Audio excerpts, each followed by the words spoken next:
வணக்கம் தோழி, நலமாக இருக்கீங்களா? நம்ம சேனலில் எவ்வளவோ கர்ப்பம் தொடர்பான வீடியோஸ் பார்த்துருக்கோம். இந்த புது வருஷத்தில் நம்ம ஃபாலோ பண்ணக்கூடிய சில விஷயங்களை தொடர்ச்சியாக செய்யும் பொழுது எந்த விதமான மெடிசன்ஸும் இல்லாமல் எல்லா பிரச்சனையுமே சரியாகி கர்ப்பம் தரிக்க முடியும்.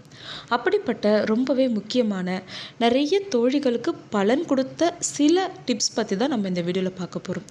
நம்ம நிறைய டிப்ஸ் சொல்லியிருப்போம். சில தோழிகள் ப்ரெக்னென்ட் ஆகிருப்பாங்க. அதில் அவங்க தொடர்ச்சியாக சொன்னது, அதாவது இதை செஞ்சு தான் நான் ப்ரெக்னென்ட் ஆனேன் அப்படின்னு நிறைய தோழிகள் சொன்ன விஷயங்களை நான் முழுசாக எடுத்து இந்த வீடியோவில் கொடுத்துருக்கேன்.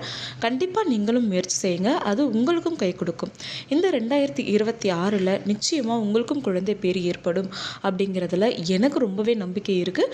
அதே நம்பிக்கையோடு நீங்களும் இந்த வீடியோவை பாருங்கள். வீடியோ பார்க்குறதுக்கு முன்னாடி இன்னும் நம்ம சேனலை சப்ஸ்கிரைப் பண்ணலன்னா பண்ணிக்கோங்க தோழி. கர்ப்பம் தொடர்புடைய பெண்கள் சம்மந்தப்பட்ட இந்த மாதிரி இன்னும் நிறைய விஷயங்களை தெரிஞ்சுக்க ரொம்பவே உதவியாக இருக்கும். இப்போ நம்ம வீடியோ பார்த்துடலாம். நிறைய பெண்களுக்கு கர்ப்பம் தங்காமல் போகிறதுக்கு ரொம்ப முக்கியமான ரீசனாக பிசிஓடி இருக்குது.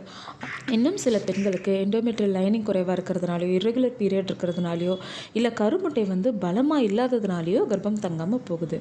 இது எல்லா பிரச்சனைக்குமே தீர்வு தரக்கூடிய சில விஷயங்களை நம்ம பார்க்கலாம். ஃபஸ்ட்டு நீங்கள் செய்ய வேண்டிய முதல் விஷயம், உங்கள் கருப்பை வலிமை அடையணும் அப்படின்னா உங்களுடைய உணவில் கருப்பு உளுந்தை கண்டிப்பாக நீங்கள் ஆட் பண்ணணும். ஒரு நாளைக்கு 1 கப் கருப்பு உளுந்து கஞ்சி எடுத்துக்கோங்க. உடம்பு ஏறுமோ அப்படின்னு பயம் வேண்டாம். கண்டிப்பாக இது வெயிட்டு போடாது. ஆனால் வடையாக எடுத்துக்காதீங்க. கருப்பு உளுந்தில் வடையோ அல்லது அதிகமாக வெல்லம் சேர்த்து நம்ம களியாவோ எடுத்துக்க வேண்டாம். கஞ்சி எடுத்துக்கிறதுங்கிறது உங்களுக்கு கருப்பையை பல மடங்கு வலிமைப்படுத்தும். அதாவது ஒரு கர்ப்பம் தங்கக்கூடிய இடத்துல கூட 2 கர்ப்பம் தங்கக்கூடிய அளவுக்கு கருமுட்டை வளர்ச்சியையும் அதே சமயத்தில் கருப்பையை சுற்றி இருக்கக்கூடிய அந்த தசைகளுடைய வலிமையும் நல்லாவே அதிகரிக்கும். ஒரு கருப்பை தாய்மை அடையக்கூடிய அளவுக்கு நல்ல வலிமையை கொடுக்கக்கூடிய இந்த கருப்புளுந்து ரெகுலராக எடுத்துக்கோங்க. கருப்புளுந்து ரெகுலராக எடுத்துக்கும் பொழுது ஹார்மோன் சம்மந்தப்பட்ட பிரச்சனையும் சரியாகும். ஹீமோகுளோபின் ரொம்ப குறைவாக இருக்குது, அடிக்கடி பேக் பெயின் வருது, ரொம்ப வீக்காக இருக்கீங்க, அடிக்கடி சளி பிடிக்குது, இந்த மாதிரி தொந்தரவுகள் இருந்தது அப்படின்னாலும் கருப்புளுந்து தாராளமாக எடுத்துக்கலாம். கருப்புளுந்து சாப்பிட்ட நிறைய தோழிகளுக்கு கர்ப்பம் தங்கி இருக்குது. ஸோ இதை முயற்சி பண்ணுங்கள். அடுத்ததாக உங்கள் உணவில் எடுத்துக்க வேண்டிய பொருட்களில் முக்கியமானதாக இருக்கக்கூடியது விதைகள் மற்றும் பயிறு வகைகள். விதைகளை பொறுத்த வரைக்கும் ஒரு நாளைக்கு 1 ஸ்பூன் எள்ளு, நீங்கள் கருப்பு எள்ளு வாங்கிட்டு வெறும் வானிலையிலேயே லேசாக வறுத்துக்கோங்க. அதே போல் பூசணி விதையும் வானிலையில் லேசாக வறுத்துக்கோங்க, எண்ணெய் எதுவுமே சேர்க்காமல். இதை ஒரு ஏர்டைட் கண்டெய்னரில் சேர்த்து வச்சுக்கோங்க. ஒரு நாளைக்கு 1 ஸ்பூன் எள்ளும் 1 ஸ்பூன் பூசணி விதையும் நீங்கள் எடுத்துக்கிறது உங்களுடைய கருமுட்டையில் எந்த பிரச்சனையாக இருந்தாலும், ஒரு வேளை வீக்காக இருக்குது அதனால தான் கர்ப்பம் தங்க மாட்டேங்குது, இல்லை வளர மாட்டேங்குது அதனால தான் கர்ப்பம் தங்க மாட்டேங்குது, இந்த மாதிரி எந்த தொந்தரவுகள் இருந்தாலும் அந்த சீட்ஸ் 2யுமே நீங்கள் ஒவ்வொரு ஸ்பூன் எடுத்துக்கும் பொழுது சரியாகும். அதே போல் கருமுட்டை நல்லா தான் வளருது ஆனால் ஓவுலேஷன் நடக்க மாட்டேங்குது, ஓவுலேஷன் நடந்துச்சு அப்படின்னாலும் எண்டோமெட்ரியல் லைனிங் ரொம்ப மெல்லியதாக இருக்கிறதுனால கருப்பதித்தல் சரியாக நடக்காமல் கர்ப்பம் கலைஞ்சு போகுது. ப்ரெக்னெண்ட்டாக இருக்கோம் அப்படின்றது தெரியறதுக்கு முன்னாடியே கர்ப்பம் கலைஞ்சு போகுது.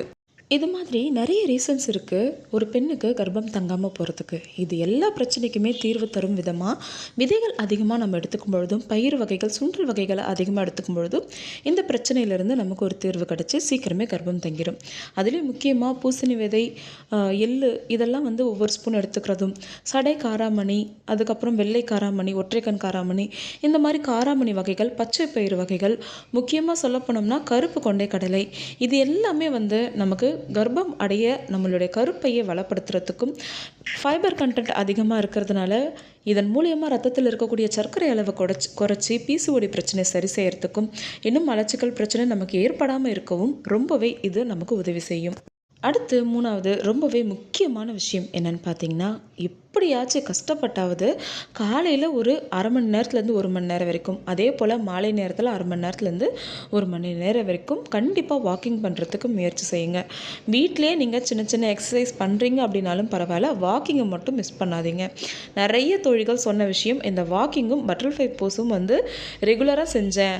ஒரு தோழி சொல்லியிருந்தாங்க, நான் எந்த ரெமிடியுமே எடுத்துக்கல, வெறும் இந்த வாக்கிங்கும் பட்டர்ஃப்ளை யோகா மட்டும்தான் செஞ்சேங்க்கா, எனக்கு ப்ரெக்னென்ட் ஆகிட்டேன் அப்படின்னு சொல்லிட்டு கூட இதுக்கு முன்னாடி ஒரு தோழி சொல்லியிருந்தாங்க. அந்த அளவுக்கு எஃபெக்டிவானது இந்த சின்ன சின்ன ஹோம் எக்ஸசைஸ்லாம்.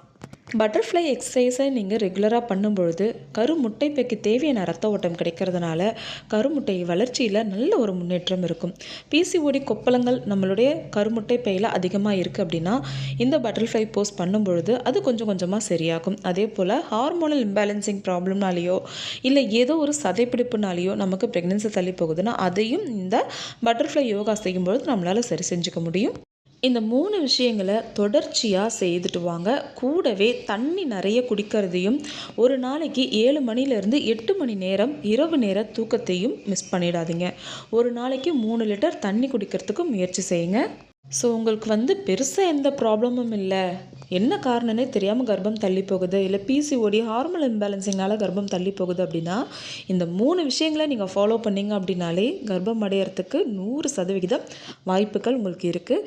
இந்த ஒரு வருடம் உங்களுக்கு மறக்க முடியாத இன்பமான வருடமாக மாறணும் அப்படிங்கிறது தான் என்னுடைய பிரார்த்தனைகளும். கண்டிப்பாக முயற்சி செய்யுங்க. இந்த வீடியோ பிடிச்சிருந்ததுன்னா மறக்காமல் ஒரு லைக் பண்ணுங்கள் தோழி. அடுத்த ஒரு நல்ல பதிவில் சந்திக்கலாம். நன்றி.